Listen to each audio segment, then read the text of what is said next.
What's up, y'all? You seen the drama channels. You probably heard the till for apologies. But what happens when a YouTuber's content crosses the line from just being controversial and then causing real world harm? This isn't about cancel culture, it's about accountability. We're about to show you the YouTubers whose actions don't call for apology, they call for deplatformer, and we had the receipts. This is a look at the dark side of the internet fame, where getting views can mean more than human decency, and the chase for content can lead to devastating, sometimes criminal consequences. We're not talking about bad jokes or unpopular opinions. We're talking about verified harm, documented lies, and in some cases, serious criminal charges. These creators weren't about to just build empires on the platform, but their actions prove that their influence is more dangerous to the public than there is brought to the forefront. It's time that we stop them. Let's start with a case that shows you how easily a trusted content creator can take advantage of the most vulnerable people in the audience. It's your boy Cashmere Man. Let's dive in real quick, y'all. Like, comment, whatever. First, let's look at the Brazilian streamer and YouTuber known as Raul Zito. He had over 140,000 subs and a big following on Twitch. He was a fixture in the Fortnite community. He built his audience by live streaming and posting gaming content, coming across as a friendly, fun personality. But behind that public facade, something much darker was going on. In July 2021, that illusion came crashing down when he was arrested in Florida, Opolalos, Santa Catarina for indecent assault of, I can't say the word. The investigation ran by Rio de Janeiro Civil Police uncovered a disturbing pattern. According to authorities, he uses online fame to lure in children out to between the ages of 10 and 14 with fake promises of jobs. He told them that he was a contractor for a major TV network to win the trust of both their kids and their parents. The first complaint came from a victim's mother who described months of abuse. Soon after, another victim, also under the age of 12, came from a similar story. As case unfolded, police identified at least 9 victims.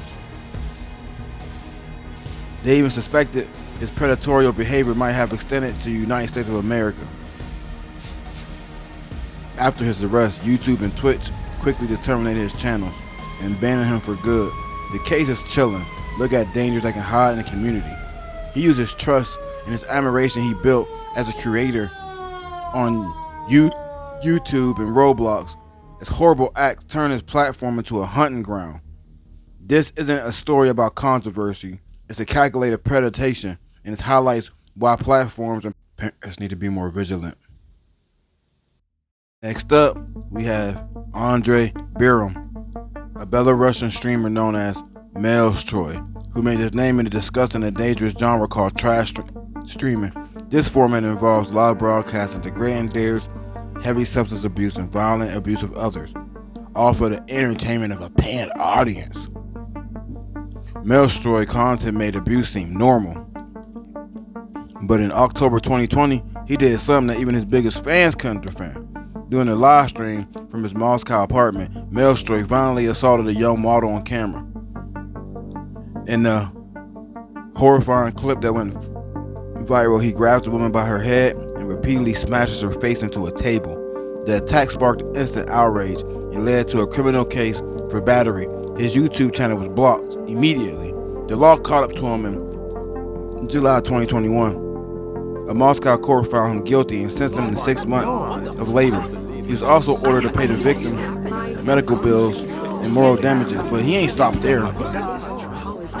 He kept making temporary channels to stream, promoting online casinos. Finally, after appeal from a Russia-safe internet league, he was permanently banned from Twitch and other platforms. I'm sorry, I got the hiccups, y'all. Maelstrom's story is a terrifying example of how the quest for internet can turn into a real-world violence. His trash streams weren't edgy. They were a public display of abuse broadcast for money. By rewarding this kind of behavior, the internet risks creating monsters who think they're above the law. His eventual ban was necessary, but it only happened after an assault happened. And it was streamed to the world proving that waiting to react is often too little and it's too late. That's why things need to be different on YouTube. Some creators cause harm or violence, while others use pure calculated deception. That brings us to Jason Ether, the Canadian YouTuber known as I'm J Station.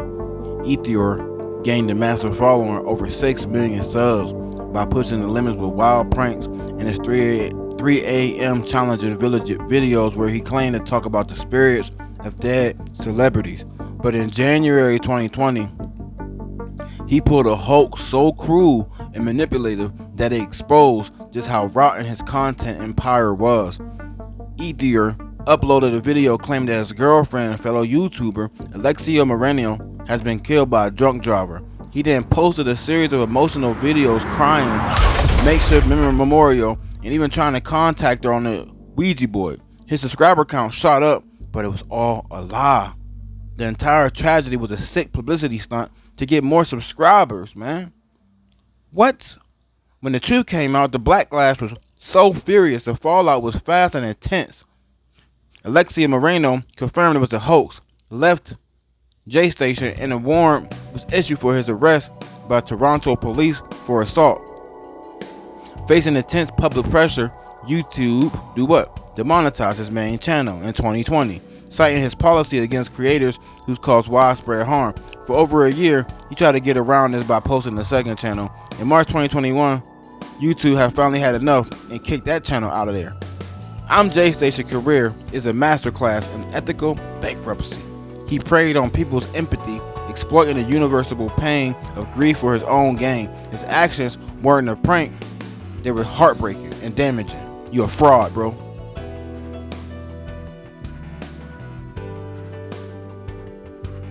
Well, the last few creators caused direct personal harm.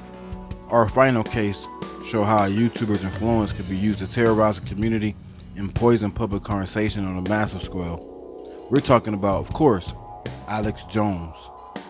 For years, Jones used his YouTube channel and InfoWars platform as a megaphone to blast hateful conspiracy theories into millions.